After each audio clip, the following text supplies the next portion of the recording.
Qual é o melhor sotaque para você aprender inglês? That's an out in left field question.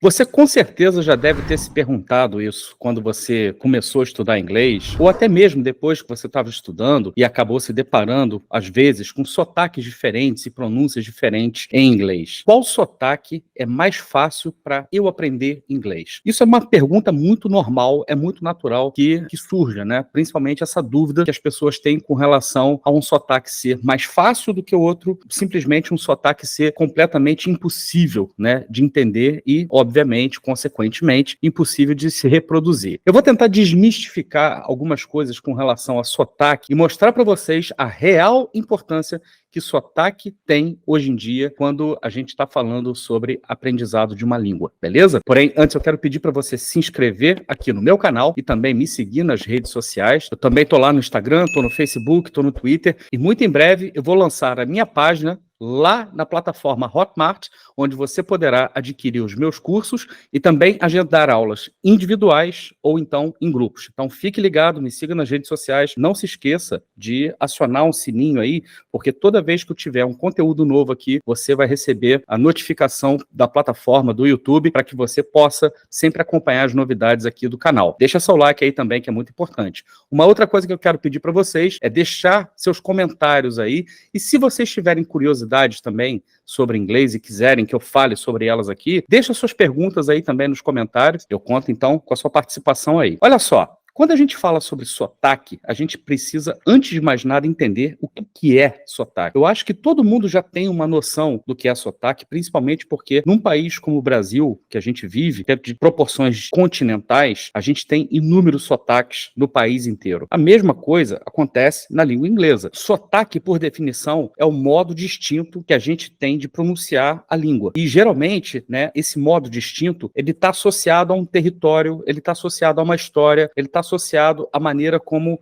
aquele determinado povo, naquele determinado território, num determinado tempo se desenvolveu e foi passando de geração em geração as maneiras de falar. Ou seja, a questão social na formação de sotaque é extremamente importante. Formação social histórica, ou seja, o sotaque, ele é sim um produto cultural, um produto da cultura de um povo localizado num determinado território ao longo de um certo tempo, beleza? Dito isso, o que fica claro pra gente é que o seu sotaque, seja ele qual for aqui no Brasil, ele é distinto de um outro sotaque de uma outra região do Brasil. E, obviamente, quando você estiver aprendendo inglês, você vai carregar muitas coisas do seu sotaque brasileiro e também regional para o inglês. Isso é uma coisa extremamente natural, é biológico, é esperado que seja dessa forma, beleza? Mas aí você pode pensar, mas assim eu vou estar falando inglês muito feio, meu inglês não vai estar legal, não vou estar soando, por exemplo, como um americano, eu quero falar como um americano, ou eu quero falar como um inglês. Calma, tá? O mais importante aqui é o seguinte, você precisa, antes de mais nada, focar numa coisa que é muito mais importante do que o sotaque em si, é a comunicação. Você precisa focar na comunicação e se fazer entender e falar de uma maneira que qualquer pessoa no mundo consiga entender e consiga se comunicar com você. Isso é o que é mais importante. Eu quero trazer para vocês, como curiosidade aqui, alguns números para mostrar o quanto que a questão do sotaque, ou se o sotaque é melhor ou pior para aprender, ou então para você conseguir falar inglês, como essa questão, hoje em dia, ela já não é realmente uma preocupação muito grande. Todo mundo sabe que inglês, talvez, seja uma das línguas mais faladas do mundo. Não é a mais falada do mundo, é uma das mais faladas do mundo. Mas, com certeza, é a língua mais utilizada nos negócios, no mundo dos negócios, e todo mundo sabe a importância de se falar inglês. Eu não estou discutindo isso. É fato, ainda bem, para mim, né? A questão é, existe uma estimativa, e a gente está falando de uma estimativa porque a gente não consegue números absolutos, números com toda a certeza do mundo, porque os censos são muito falhos e são muito obscuros às vezes, e varia muito de país para país. Mas estima-se que hoje no mundo, 2 bilhões de pessoas, ou aproximadamente 2 bilhões de pessoas falam ou conhecem o inglês, a língua inglesa. Tem conhecimento da língua inglesa ou falam inglês, beleza?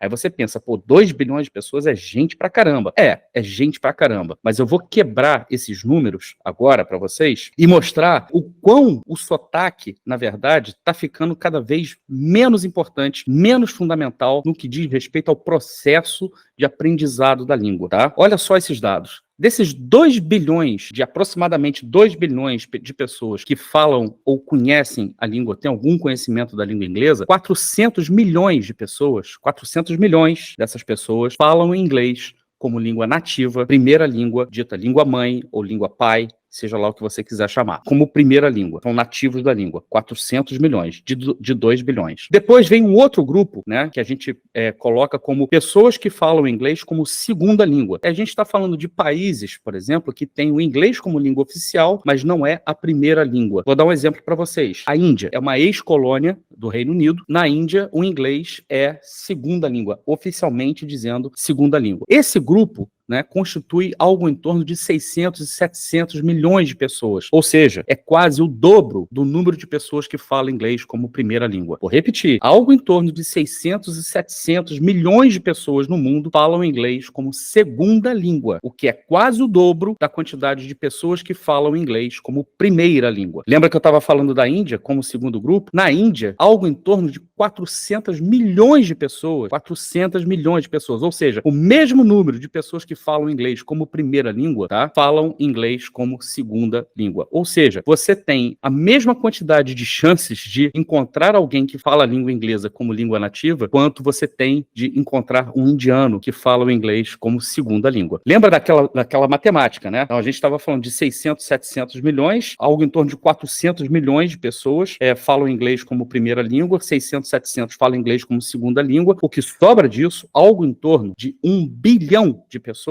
falam inglês como língua estrangeira, tá? Prestem bem atenção nisso. 1 bilhão de pessoas, cerca de 1 bilhão de pessoas, talvez um pouco mais, talvez um pouco menos, falam inglês como língua estrangeira. Ou seja, vivem em países onde a língua inglesa não é oficial, não é obrigatória, mas procuram estudar, procuram conhecer a língua, procuram se tornar fluentes na língua. Ou seja, 1 bilhão e 600 milhões de pessoas no mundo falam inglês não como língua oficial, mas como segunda ou língua estrangeira. O que diz aqui pra gente esses números, que você tem 4 vezes mais chances de falar inglês com uma pessoa que não fala inglês como língua oficial do que com alguém que é nativo da língua, tá? Então, isso coloca para vocês a importância de que sotaque é uma coisa importante até certo ponto, até a página 2, porque você, na verdade, não precisa mais ficar se preocupando somente por falar inglês com nativos. Beleza, você pode gostar muito dos Estados Unidos e quer viajar para os Estados Unidos. Você pode gostar muito do Reino Unido e quer viajar para o Reino Unido. Obviamente que você vai ter muito mais chance de encontrar americanos e ingleses nesses países. A questão é que eu tô querendo dizer aqui o seguinte: numa situação normal de vida, tá? Viajando por aí, viajando aí para fora, a chance que você tem de encontrar um não nativo da língua é 4 vezes maior do que de encontrar um nativo da língua. E nesse caso aí, o sotaque vai fazer muito, mas muito pouca diferença na qualidade da comunicação que você vai conseguir estabelecer com essas pessoas. Um outro dado importante, tá? Quando a gente fala de sotaque americano. O que é sotaque americano? Existem pelo menos 160 dialetos nos Estados Unidos, né, provocados justamente pela variedade de sotaques, né, nos Estados Unidos. O nova-iorquino, por exemplo, não fala como uma pessoa da Califórnia. Ou seja, a variação de sotaques no país, a variação de sotaques nos Estados Unidos é gigantesca, porque é um país imenso, com uma população também muito grande. Se a gente for levar, beleza, vamos levar para o Reino Unido, né, que teoricamente é bem menor, com uma população também bem menor. A variedade também de sotaques, por exemplo, só na Inglaterra já é muito grande. Você tem o inglês da rainha, você tem o que a gente chama de RP, que é Received Pronunciation, que é aquele que teoricamente seria o mais padrão, o mais falado, né, no país inteiro. Você tem o pessoal ali da região de Manchester, da região de Liverpool. Para entender aquela galera falando, você tem que estar muito treinado,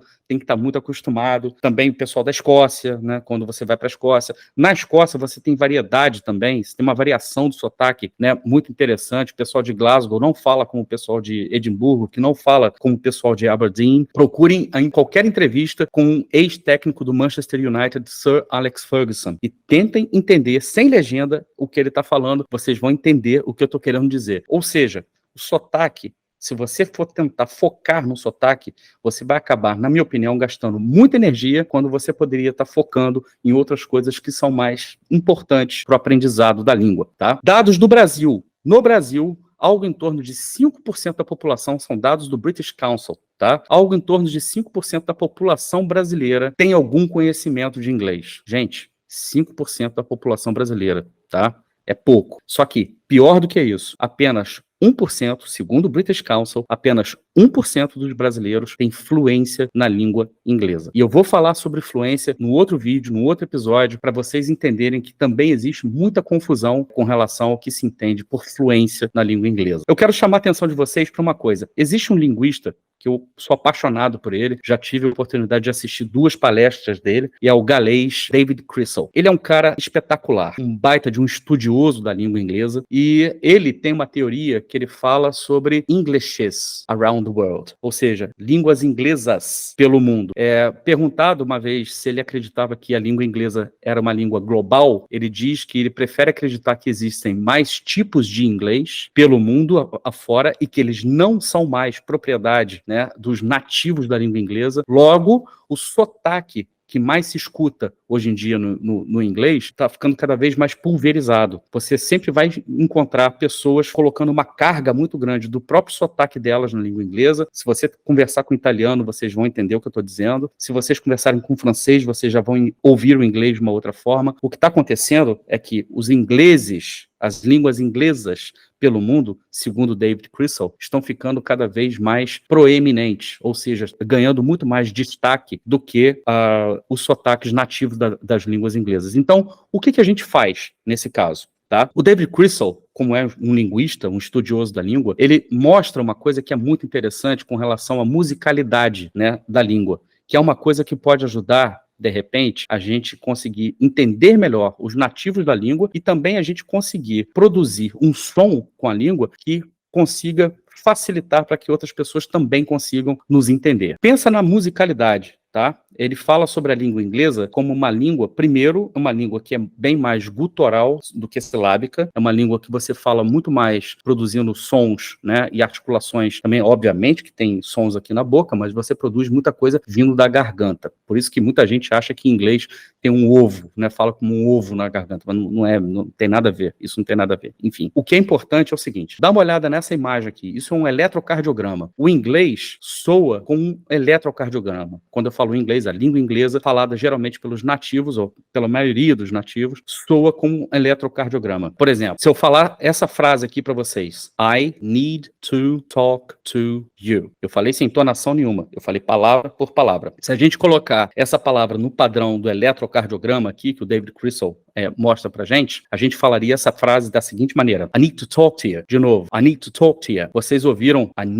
o need lá em cima, o talk lá em cima, e as outras palavras como se elas fossem a linha apontando para baixo. É uma língua que produz altos e baixos. Por que isso acontece? Porque, geralmente, na língua inglesa, existe uma certa prioridade para algumas palavras que comunicam a informação que você está querendo transmitir. Por exemplo, verbos, nesse caso aqui, são mais importantes do que as outras palavras que estão conectando esses verbos. Então, o I, numa frase dessa, quase não é importante. O need é importante. O to não é importante, mas o talk é. O to, de novo, não é importante. O you é importante, mas quem já está ouvindo a mensagem já sabe que é com ela que está sendo falado. Então, I need to talk to you. I need to talk to you. Assim que soaria. Brasileiros, por exemplo, não têm essa mesma entonação. Nós, falando português, nós não temos essa entonação de um eletrocardiograma ou heartbeat, que a gente pode dizer. A gente fala de uma maneira muito mais silábica. Com a nossa pronúncia, a gente fala assim, I need to talk to you. I need to talk to you. Isso seria uma coisa bem brasileira. Então, assim, se você falar I need to talk to you, você vai conseguir se fazer entender, tá? Mas se você conseguir colocar dentro daquele padrãozinho ali do heartbeat ou do eletrocardiograma, pode ser que você, inclusive, facilite a sua comunicação. Uma outra coisa que facilita a comunicação também é o connected speech, tá? Eu tô falando de coisas aqui que merecem um destaque, merecem um vídeo separado para essas coisas, mas eu tô só colocando aqui em linhas gerais para vocês verem algumas dicas do David Crystal, por exemplo, que podem nos ajudar a fazer com que a compreensão de outras pessoas daquilo que a gente está falando seja melhor e que não necessariamente você fique aí imitando o sotaque